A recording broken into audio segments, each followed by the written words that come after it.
To the Luchi Final Fantasy XIV stream. Today is August 23rd, 2015. This was supposed to be the Aeon Nights podcast, episode 5, on August the 22nd, and it covers the 3.1 patch notes from the live letter that was covered over the 21st and the 22nd. Before I start covering the notes, I do want to say thank you for watching, and from now on, I will be hosting this weekly session to cover any information about the game. The FC is still more than welcome, and the server is more than welcome, or anyone really, is more than welcome to join the call at Luchi-87 on Skype. Otherwise, if you want to shoot me a message, I'm more than happy to discuss any questions, concerns, information about the game that you would like to talk about. I've been having a lot of issues getting the game and my internet and Twitch to all work cohesively without disconnecting. So I will be hosting this information as a still image and voiceover to make it more cohesive and bearable. I would still in the future like to make some explanatory movies based on jobs or other concerns about the game, but I will have to do that at different times as my internet and the game allow. But with that said, I'm going to read some patch notes that were put together by Minerva Redwater from Balmung. I'm not going to read exactly word for word, and especially since I don't have an actual link to her little list that she presented.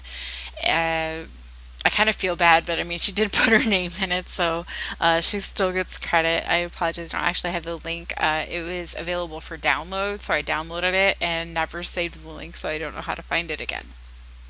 But I'm just going to go ahead and bullet this down really quick, and then I'm going to open the forums up and go over the comments that were posted as the live letter was happening and kind of give my personal information from there. This is more for like experienced players who've already played the game, but you are more than welcome to listen if you've never played the game before. You'll kind of see how much content is added per patch, and kind of see what all the hype is about every time something new comes up, because it's amazing, like even from when I first started playing till now, how much the content of the game has changed. And it's always really exciting when a patch is getting ready to hit, which this one should hit in September or October of this year.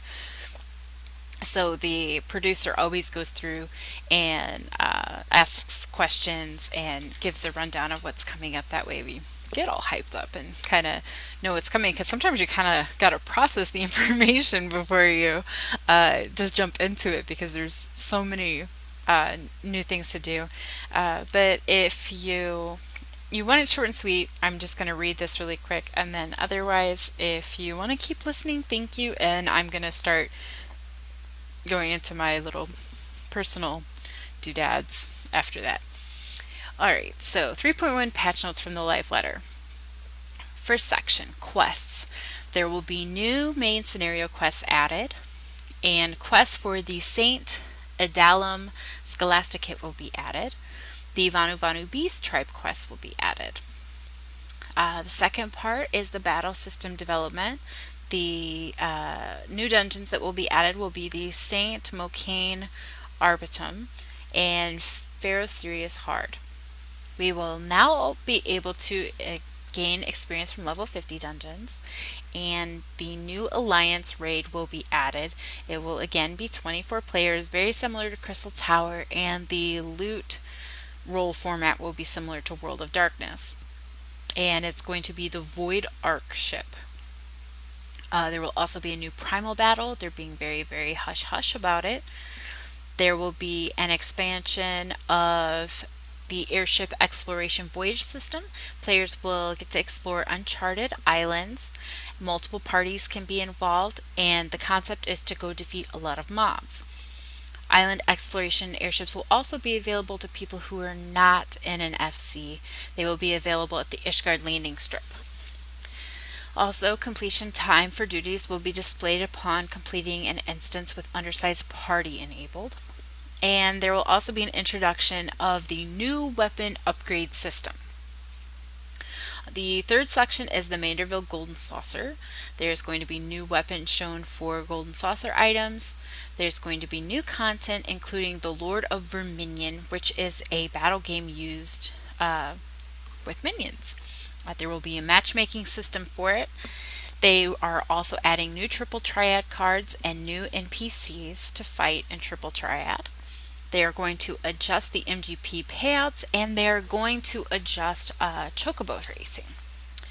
The next section is free companies and associated features. The visitor controls for private housing are going to be changed, as well as lighting controls for housing fixtures. Free companies will be able to do name changes, and they are going to implement a reclamation process for inactive housing. Other upcoming features include a challenge log for the Golden Saucer, new crafting recipes, and flying capabilities for existing mounts such as the Bomb Chair and Aramon mounts.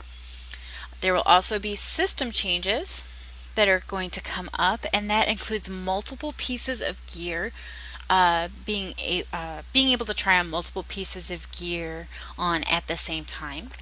And multi-slot items will be able to be glamored, and there will be a keybind or text command to change into individual gear sets. There will also be an addition of new a new main category to the party finder, and that will be hunts.